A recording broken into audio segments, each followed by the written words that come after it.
ప్రతిఘటన టీవీకి స్వాగతం. క్షణక్షణం మీకోసం. మెదక్ నుంచి బీజేపీ పార్టీ అభ్యర్థి రఘునందన్ రావును భారీ మెజారిటీతో గెలిపించాలని కేంద్ర హోంశాఖ మంత్రి అమిత్ షా విజ్ఞప్తి చేశారు. తెలంగాణలో బీజేపీ కనీసం 12 లోక్సభ స్థానాల్లో గెలిపించాలన్నారు.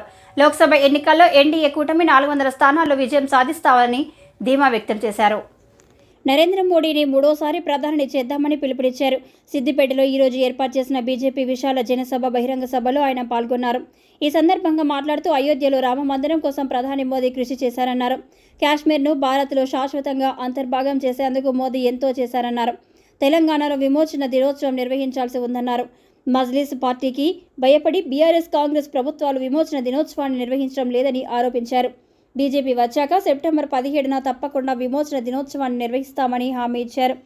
ఈ 10 ఏళ్ల కాలంలో దేశంలో ఎన్నో సమస్యలను పరిష్కరించామని, జమ్మూ కాశ్మీర్లో ఆర్టికల్ 370ని తొలగించామని చెప్పారు. తెలంగాణను ఢిల్లీకి ఏటీఎంగా మార్చేశారని ఆరోపించారు. మోదీ మూడోసారి ప్రధాని అయ్యాక తెలంగాణలో అవినీతి లేకుండా చేస్తామన్నారు.